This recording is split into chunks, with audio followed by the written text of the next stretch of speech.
Level 1, the Wednesday. It's 6:02 a.m. You're standing at the kitchen window with a mug of coffee you haven't tasted yet. You're thinking about toast. You're thinking about whether to work from home. You're thinking about the electric bill on the counter and whether you remembered to pay it. That's the last thought you'll ever have that costs nothing. Because Mrs. Kowalski from 2B is moving across the parking lot in her bathrobe, and something is wrong with the way she's moving. Not wrong like she's hurt, wrong like the thing moving her isn't her anymore. You watch for 10 seconds, maybe 11. You call 911, the line is busy. You've never heard 911 be busy. You didn't know it could be. You call your mom. She picks up on the second ring. Before you say anything, she says, "Stay inside." She says, "I love you." Her voice has that specific flatness people get when they're trying to keep you from panicking, and they've been panicking for 40 minutes. You say, "I love you" back. You don't know it yet, but that's the last sentence you'll say that doesn't have weight behind it. The TV is already on mute. The news anchor's hands are shaking, and she's trying to hold a pen still enough that the camera doesn't notice. It notices. She says the word containment. She says the word localized. She says the word please. Then the feed cuts to a color bar. You sit on the kitchen floor with your back against the cabinets for a long time. You don't remember sitting down. Your upstairs neighbor starts running. You've lived in this building for 8 years. You know the sound of every floor. He runs from his bedroom to his front door, then back, then to his door. Then back. He does this for 20 minutes. Then he doesn't. A child in 4C is crying. Then the crying stops. The not crying is worse. You step back from the window because someone is being eaten on the sidewalk in front of the building, and you watch too long before you understand that what you're looking at is a person. Was a person. The power flickers, but holds. You eat cereal out of the box because using a bowl feels like admitting something. You charge your phone 4 times, even though the towers went down at noon and won't come back. You make a list in pen on the back of the electric bill: water, food, first aid kit, batteries, and you underline batteries twice. Like that's the thing that will matter. Like the next few days are going to be a camping trip, and what you mostly need is to keep a flashlight working. You still believe things have a shape you can plan around. The knocking starts at 11:47 p.m., 3 knocks on your door, then silence, then 3 more, then a voice, a woman's voice, someone you half recognize from the mailboxes. Just one word: please. You don't move. You don't breathe. The knocking stops. The silence after the knocking stops is the loudest thing you have ever heard. In the morning, there's blood on the hallway carpet outside your door, and you don't look at whose it was. You check the lock 3 times. Old habit. Means something different now, you just don't know what yet. Level 2, the stairwell day 4. 3 people in the stairwell. Marcus, PE teacher, built like a wall. Speaks in the specific calm of a man who coached losing teams for 15 years and learned something from it. Sarah, nursing student, 2 semesters from done, already stitching a cut on her own forearm with dental floss, not shaking. Danny, 16, 4th floor, sitting with his back against his apartment door when you find him. You don't ask why the door is closed. You don't ask whose blood is on the doorframe. He doesn't tell you. Some silences you already understand. 4 people, 1 apartment, a decision nobody votes on. You all just stay. You make rules the first night. Simple ones. Nobody goes out alone. Everyone pulls weight. Decisions by vote. You write them on the whiteboard from Marcus's bag, and it feels like civilization. Like you grabbed a piece of it before it went under. Your first supply run is day 6. You and Marcus, 4 blocks to the corner store, 19 minutes door to door, 38 cans. Nothing goes wrong, except one thing goes wrong. 2 blocks from home, a man comes out of a doorway. Not one of them. A man, old, frightened, empty hands. He asks for food, just Can you spare anything? Marcus's hand goes to the crowbar. You say no, not to Marcus, to the man. You say I'm sorry. You say no. You keep walking. The man is still standing there when you turn the corner. You don't tell the group. Back in the stairwell, you set the cans down and you start laughing. You can't stop for 45 seconds. Marcus starts too. Neither of you can explain why. Danny asks if you can do it again tomorrow. You say yes. You mean it. That night, you lie in the dark and you think about the old man.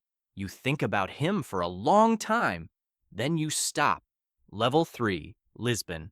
6 weeks in, you move to a school 3 miles east. Bigger, defensible. A kitchen that still works, and a generator and windows you can board without losing light. 8 people now. Reyes, retired cop.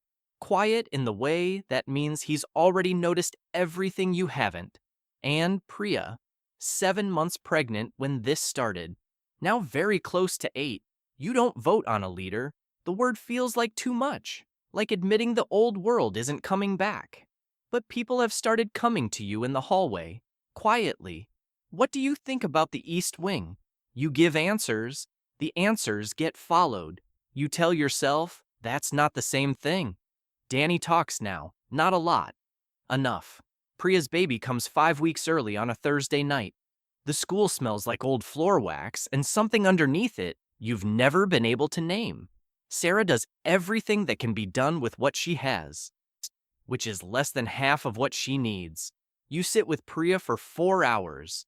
You talk, not about any of this, just talk.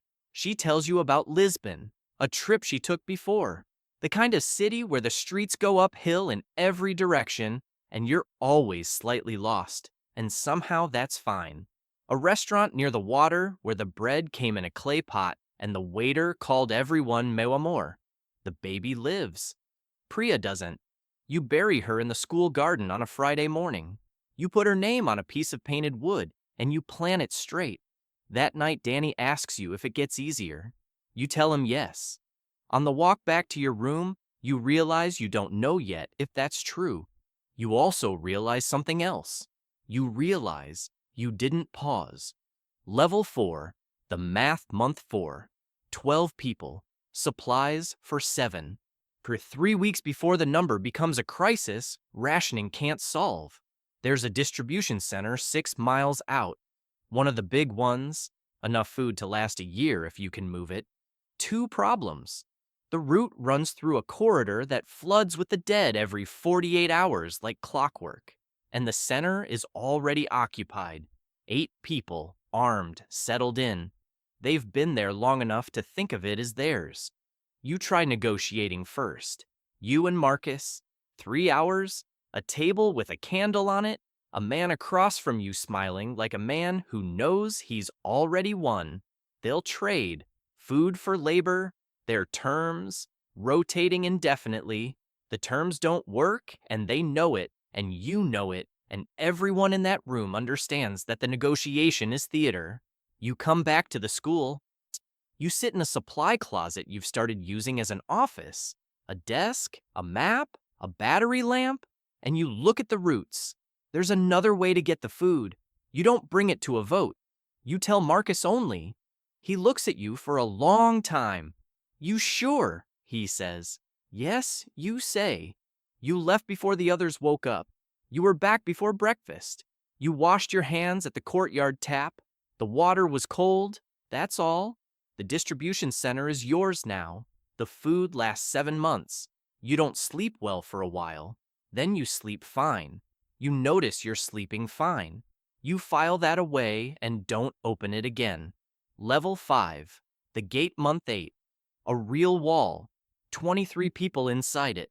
Gardens that actually produce. Water 4 days out of 5. A medical base Sarah runs with the authority of someone who finished her last 2 semesters in a school hallway with whatever she could find. You have rules now, 14 of them, written down, enforced. You turn people away, not often, not without looking at them for a long time first. But the wall has a gate, and some people who come to the gate don't come in. Too sick? Too many?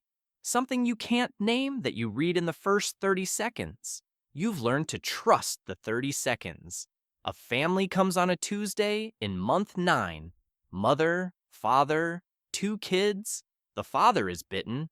The bite is a week old at least. He's still walking, but you know the math, and his wife knows the math, and the look on her face says she's known for days and has been moving anyway. Because moving is the only thing left.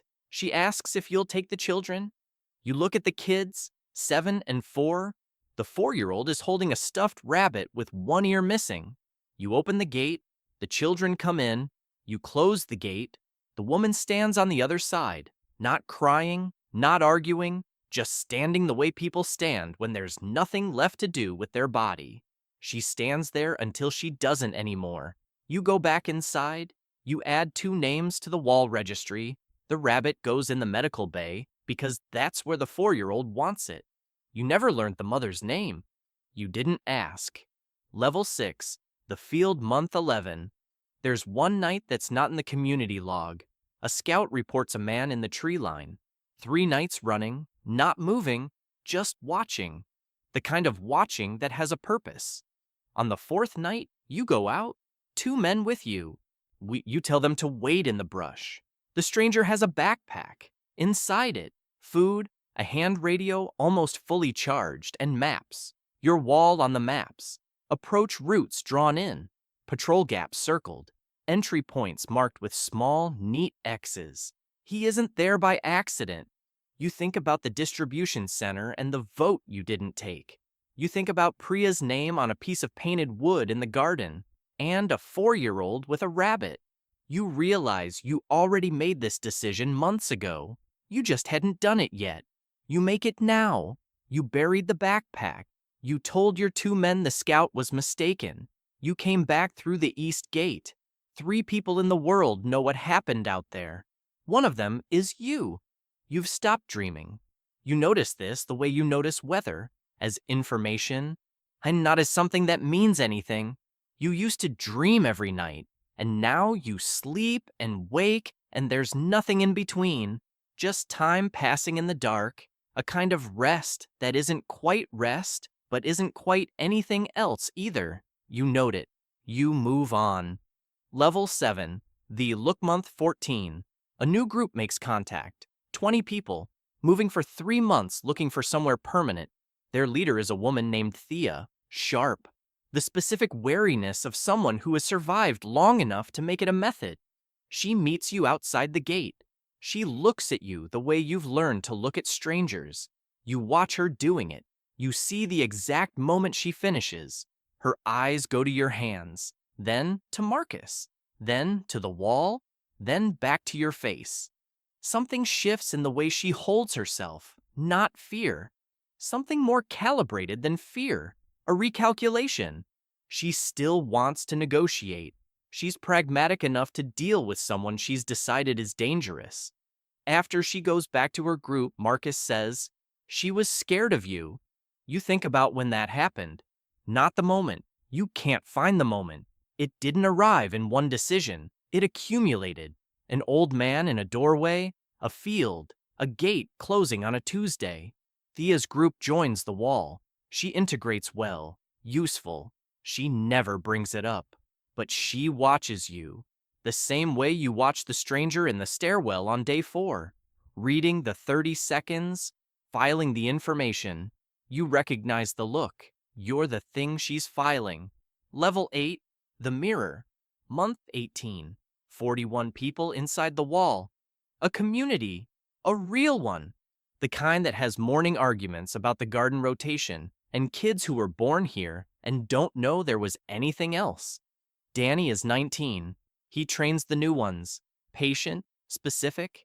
The kind of teacher who expects people to figure things out because someone expected it of him once. He doesn't remember much about the stairwell. He remembers you being there. He told you once that when he found you in that hallway on day 4, he knew he was going to be okay. You didn't tell him what you were thinking in that hallway. You were doing the math on whether he'd be useful. Day 4. You were still eating cereal from the box, still charging a dead phone, still checking the lock 3 times. and you were already doing the math on a 16-year-old kid in a stairwell who hadn't spoken yet. Priya's baby is 3 now, and she runs across the courtyard in the mornings. The group voted on her name. The last thing you remember voting on together. She doesn't know what the courtyard used to be for. You do. The wall has a bathroom with a mirror. You look at it the way you look at everything now. For information, same face. The beard is new. Scar above the left eyebrow from month 3. The way the eyes sit in the face. Something in the set of them you can't name and have stopped trying. You think about the man who checked the lock 3 times on day 1. He thought he was being careful. He had no idea what careful was. 41 people are alive because of decisions you made. Some of them you'd make again without pausing. Some of them, the man from day 1 would have told you were impossible. He wasn't wrong. He just wouldn't have lasted a week. You turn off the bathroom light. A family came to the gate this morning. Mother, father, 3 kids? You haven't decided yet. You're good at decisions now. The man from day 1 is still in you somewhere. You feel him when the 4-year-old runs across the courtyard with her rabbit. You feel him when Danny laughs. You feel him in the 30 seconds before you choose. He's the reason you hate who you had to become to keep him alive. You walk toward the gate.